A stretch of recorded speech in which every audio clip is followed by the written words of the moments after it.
Hello, everyone, and welcome back to Fan Interference with Wichita Wingnuts manager Pete Rose Jr.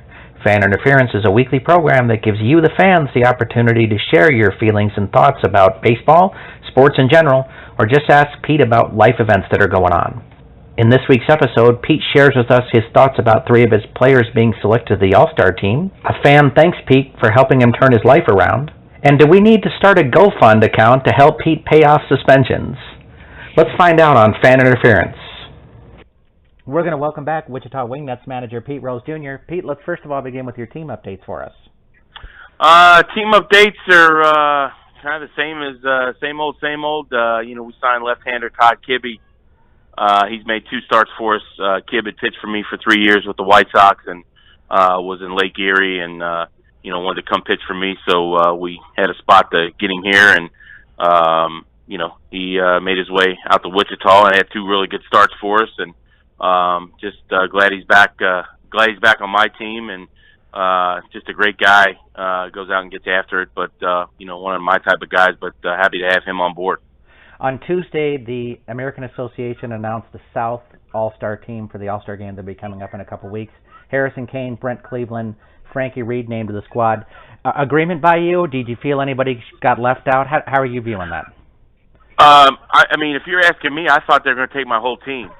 I mean, that's just how I feel about my guys. But no, I mean, definitely, well deserved by all 3. But I mean, there's, it's kind of evident on how I feel about my guys. But Pete's got a tough decision to make, and that's kind of always the thing when you manage all-star teams. You try to do what's right, and I'm sure Pete would have taken his whole team if he could have did that. But Harry, you're having a great year.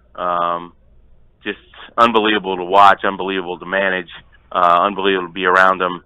I think it might actually be his first ever All-Star team, and that's very shocking to me, just because on how he plays, and he's a joy to be around. And Frankie, been doing a great job in the back end of our bullpen, and surprised that he's even here and he's not signed somewhere. And then you got Cleve, who's basically our glue. I mean, it's what he does on a daily basis is just it's undescribable.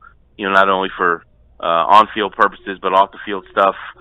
He's our leader. What a great veteran guy to have. I mean, the guys really look up to him, and I know why they do. Just they're watching, go about his business.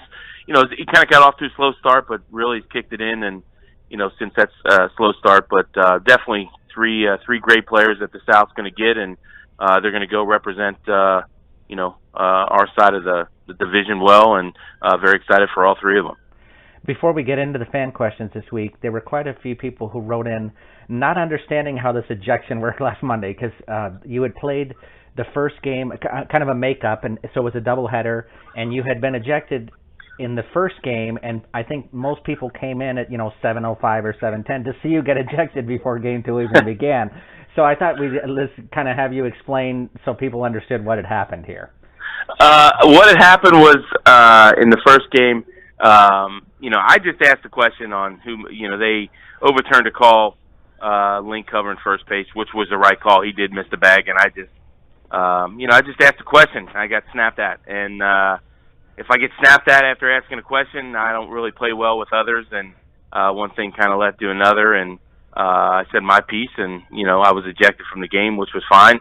But then as I was walking back, I guess that some gestures were made behind my back, and I wasn't going to come back at that point. I didn't know it happened until after the game, and not only were press people and players and coaches and opposing players, opposing coaches, it said that something had happened, and I just went up and just let him know that I didn't appreciate, stuff being done behind my back. If you want to do it, to my face, just be a man about it, and we can move on from there. But obviously, it didn't work out that way, and I got ejected for the second game, and that was that. I mean, it's just kind of part of it. And it's funny, it's my 3rd time actually being ejected, handing in the lineup cards, and actually my first time ever being ejected for something about myself. Usually it's about my players, and it's just one of those things, and over and done with, and we'll see what happens.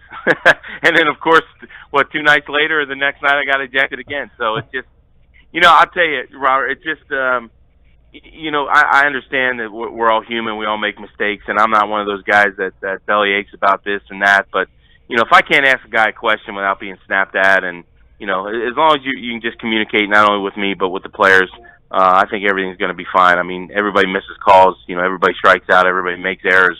That's just part of being human. I understand that part. But when you can't communicate with people and that kind of stuff, it's not good for the game, and it's just a fair advantage that the kids have because they're trying to figure out what the strike zone is, what this and that is, what that this is, that is. And if you can't communicate with them, it's tough to play. So you're not only battling the opposing team, now you're battling somebody else. So we'll see what happens. They're down here with us in Texas, and I stayed in the game last night, which was a plus, and plus for the wallet as well. But you never know what's going to happen down the road, and we'll just keep moving forward. We might have to open up one of those. I don't remember what they call them, but where people could donate money, and we'll have to get a GoFundMe. GoFund, exactly. Yes. Exactly.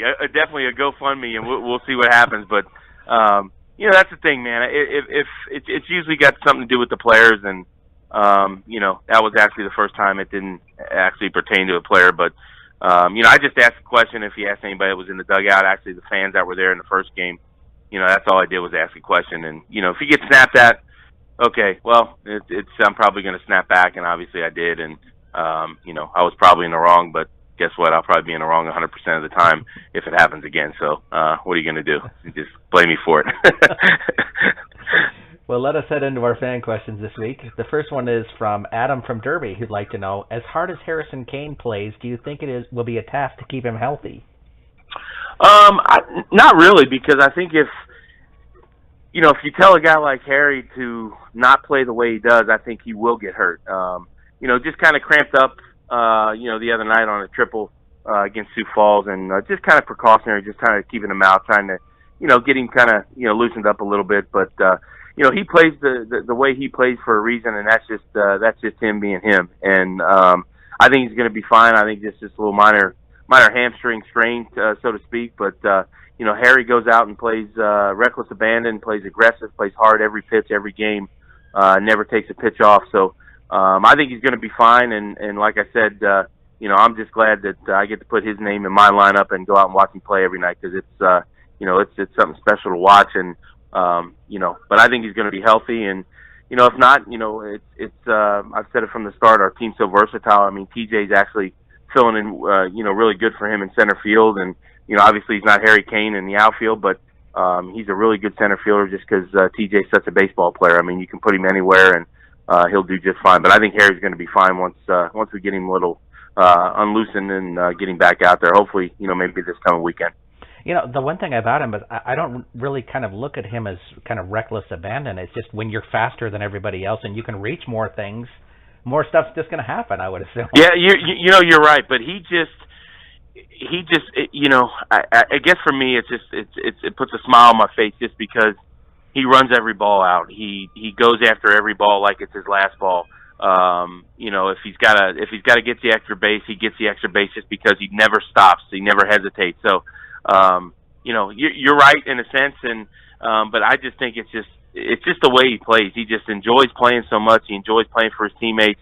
And you know what? If you want one of your kids to watch a guy that plays the game the right way, Harry's definitely one of them. But you're exactly right. I mean, he can really fly, and but I just marvel on how he doesn't have he never takes a play off, and that's really special.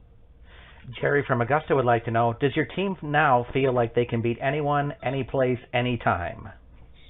I don't know. I don't think we've changed since the opening day. I think we're just gonna if anybody wants to play us at any time and any place, just let us know and we'll be on time and we'll show up and we'll play. I mean, I don't really think that I don't think we really worry about that, but I don't think anything's changed since day one. I mean, it's just a matter of us showing up and playing the game the way that we're capable of doing and the way we're supposed to play, and I think we'll do that. So I think we'll be fine here down the road, but we still got a lot of improvements to go, but if anybody wants to play us outside of our league, just let us know and give us a time and a place, and hopefully it's not too far in a bus and we'll show up, but I'm sure if it's far, we'll still show up and we'll get after it. But I think the guys got their heads on right, and it's just a matter of going out and playing for one another. And if that's what that means, I guess that's what that means. But we don't think that way. We just kind of show up on time and play hard. I think it'd be kind of fun to see you guys play that team that Nate Robertson helped to put together. It's funny. I would love to have the chance. I mean, I know that these guys would be definitely ready to go, but you're talking about Hall of Famers and a lot of great Major League Baseball players. To be honest with you, I would just love to watch them play. I think it'd be special. I mean, if you can watch Clemens and Jones, Nate, Hudson, Oswald. I mean, JD. I mean, the list continues. It's amazing on what they're going to put together. But I'm sure my guys would love to play them. But I'm going to take it a step further. I'm sure our guys would love to sit there and watch them play and pick their brains and just get a chance to sit down and talk baseball with them. Next up, we have Jack from Kingman. He says, with so many guys having such good season for the Wingnuts, do you worry that affiliate clubs will be coming to get some of those guys? And how do you keep the chemistry for your team if they do? I'm surprised that a lot of our guys are still here, to be honest with you. I would hope that organizations would come and take my whole team because I've said it from day one. That's what this is about. Independent ball is a step to get guys back to affiliated ball or give them a chance to play in affiliated ball. But, I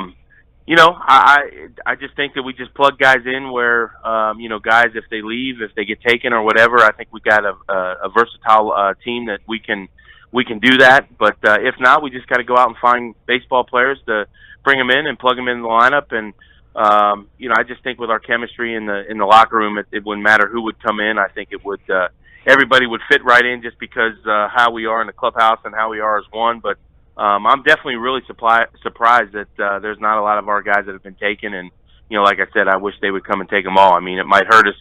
It might hurt us in the standings, but I think we'd recover from it. But it would be better for my guys that I have now to go on and play an affiliated ball and have a chance to get back to the big leagues or play in the big leagues. Danny from Wichita would like to know, with you hating the travel so much, why doesn't the league just drop Laredo? It seems that would make everyone much happier. I think everybody wants Laredo to be dropped. I mean, actually, I enjoy going there. The ballpark's great. The hotel's great. The food's great. I mean, it's actually, once you get there, it's actually a really nice place to play. I mean, for me, I loved it. I thought everything about it was great except for that 14-hour ride. So, maybe we can fly there at some point. I think that might be, Sugarland's in the Atlantic League and teams fly to Sugarland.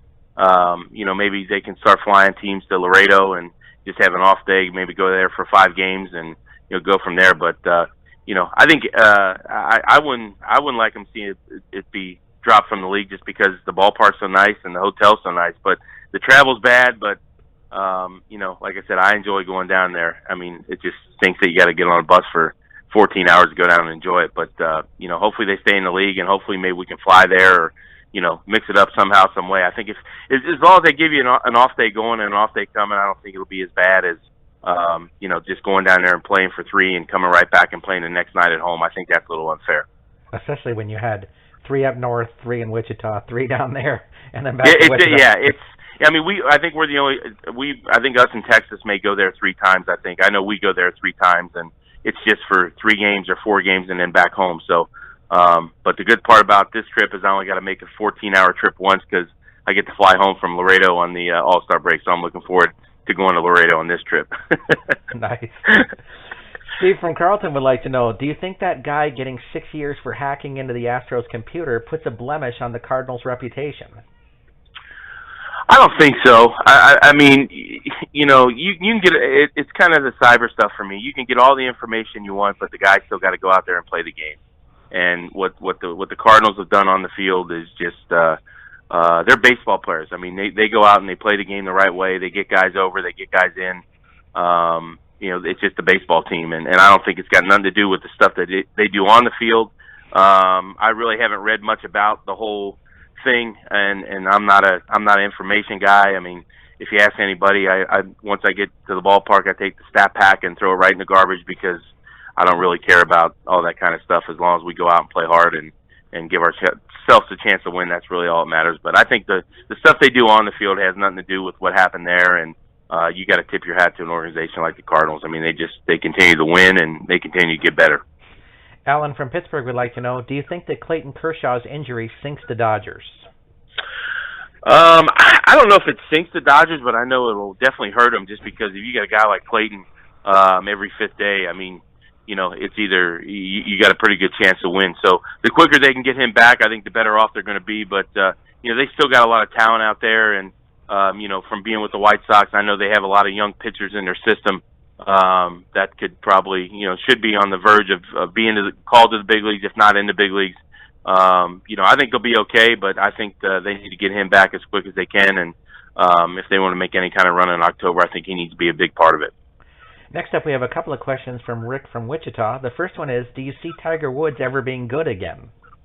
Absolutely. I mean, he's one of the best golfers ever. I mean, he's up there with Nicklaus and Arnold Palmer. And, hey, he's it's funny when you're the best at what you do and you maybe you're not the best for a couple of years. Everybody, they write you off. But, he's done that for so many years. I think, he's getting older and some injuries have hit. And, I definitely think he's going to get back to form and, maybe not the form before he got hurt.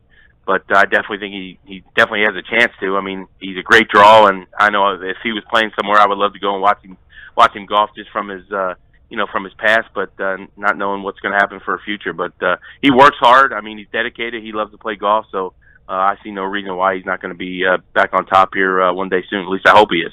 I'm a big Tiger fan. Rick would also like to know, he says, in the same light, can breaking up with a wife or girlfriend really send a guy into that much of a tailspin in his career?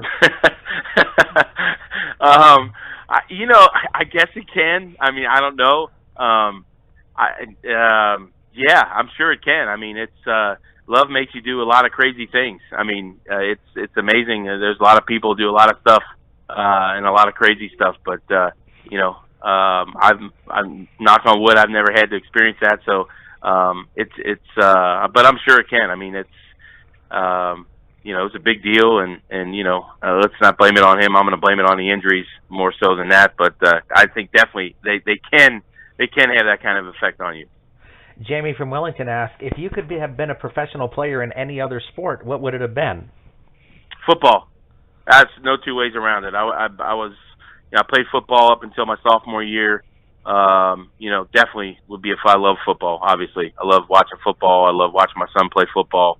I love playing Madden on PS4, you name it, but definitely a football player. I bet you'd have been a brutal linebacker. I would have gave it a shot, but I think my son would have been a lot more brutal than I was. He's got grandpa's genes in him more than I did. I was all into baseball. But my son's a little bit more into football than he is baseball. I think he gets that from my dad. But I think if I would have put everything into football, I would have been okay. But I like to get after. I like to have some contact, and but I think my son's got a better chance of being a brutal linebacker more than I do. So we're just going to wait and see. Jeff from Arkansas City asked, how do you manage a guy like Yasiel Puig who has all the talent in the world but doesn't really seem to want to learn to play the game the right way? I think you just sit him down and talk to him and just kind of explain to him what you're looking, what you want him to do, and what kind of impact he can have on, let's say the kids that watch the game. I mean, I know he's from Cuba. I know they play a little bit different style. I mean, if you've ever been to a winter ball game or whatever, it's a great atmosphere. I don't really think he plays to, really piss people off. I think that's just kind of the way that he was brought up, the way he played growing up and the way he was taught. But I think if you just sit him down and just kind of explain to him, hey, this is what we're looking for, and you could be so much of a better influence if you kind of went about it this way. Maybe cut down some of the shenanigans and just go out and just play. And I think if you get the right guy to do that, I think he's going to be a great player for a long time to come. And once he kind of calms himself down, I think the sky's the limit for Puig. I mean, I love watching him play. He plays hard. I mean, it's just a matter of can he deal with some of the stuff and some of the off-field stuff. But I think if you can get the people in his corner, the right people in his corner, I think definitely make a bigger impact in the game of baseball than he is doing now. We have a couple of NFL questions for you. The first one comes from a person identifying himself as Bears fan, and he says, do you think that Jay Cutler will ever be worth the hype about him and the salary he earns? I don't know. I'm not a Bears fan, so I don't really watch much of the Bears unless they're playing the Bengals. but I know that we have two really good quarterbacks in Cincinnati with Andy Dalton and A.J. McCarron. So I'm going to focus on those two guys. I'm going to wish the Bears fan nothing but the best, but we're going to concentrate on McCarron and Dalton, and we're going to let them lead the Houday to the promised land. But, good luck to Cutler, and I hope they do well. And I don't know if we play him this year. I don't think we do, so probably won't be seeing much of them, but I hope he does a good job for Bears fans. Brad from Wichita would like to know, how come some teams seem to always stink no matter what they do, like the Cleveland Browns? Well, the Cleveland Browns are the Cleveland Browns. I mean, that's the way I've looked at it. I'm a Bengals fan, obviously. We haven't been very good. But it's tough to explain. I mean, I think that we're cursed being a Bengals fan. I'm sure the Cleveland Brown fans feel the same way, but we've turned it around in, let's say the past, 7, 8, 9, 10 years. But it just seems like some certain teams just, they don't get the right players in there. I think with Cleveland, I think their coaches are turned over more so than everybody else. I mean, Marvin's been there. I think he's the second longest tenure behind Belichick in Cincinnati. So I know before that, when we were really struggling, we had a coach, for 1 year, then he was gone, half a year, then he was gone. I think if you bring in too many coaches, every year, I don't really think there's much of a culture that the guys can kind of figure out, what kind of culture you're going to have in an organization. So hopefully Hugh Jackson do a great job in Cleveland. It stinks that he left Cincinnati, but you got to be happy for him. But I think if they let him do his job and they keep him there for a while, I think he'll be able to turn those guys around. Eddie from Wichita asks, he says, you'll be managing then, but with all the pictures and videos they show of Brazil, would you go to those Olympics? Absolutely. I mean, absolutely. I mean, it's who wouldn't want to go to the Olympics? I think that'd be a blast, go down and watch all the events. And I think they're probably just showing you the bad pictures and the bad places. I mean, you think about Brazil, you think about Rio, you think about, all the beaches and, everything else. I mean, I think it'd be a blast to go down. I think they had the, the World Cup the World Cup in soccer, I think in 2014, and we got to watch it on TV, and just all the venues and, just everything around just looked amazing. So yes, I would definitely love to have the chance to go and watch the Olympics, especially in Brazil. I think it'd be a blast. Our next part to finish up the show today, Trevor from Wichita has a statement. He says, Pete, I used to be a real knucklehead, but have been turning my life around. Great job, place to live, good girlfriend, just about doing everything right now. Seeing how you have transformed your life as well has been a great inspiration to me. Thanks for being such a stand-up guy. Yeah, I appreciate that. I mean, it's great to hear. We're human. Everybody makes mistakes, and I think everybody deserves a second chance. And I'm glad he got his, and glad he's doing well. And I'm glad I can, inspire somebody to, do good in their life and do good things. And but it's a tribute to him. I mean, he's put in all the hard work and, never gave up, never got down himself, and just kind of picked himself off, dust himself off, and just pressed on. So congratulations to him, and just tell him to keep going. That's fantastic. Absolutely. Thanks for joining us this week, Pete. Okay, buddy. We want to thank manager Pete Rose Jr. for joining us on Fan Interference this week. If you have your own questions you'd like to ask the Wichita Wingnut skipper, please send them to us at askpete@minorleaguesportsreport.com. That's askpete@minorleaguesportsreport.com. Please have your questions to us by Sunday evening so we can give the skipper a little time to review them before we record the show. I want to thank you for joining us this week. I'm Rob Pannier, the managing editor of the Minor League Sports Report, and we'll see you next time on Fan Interference.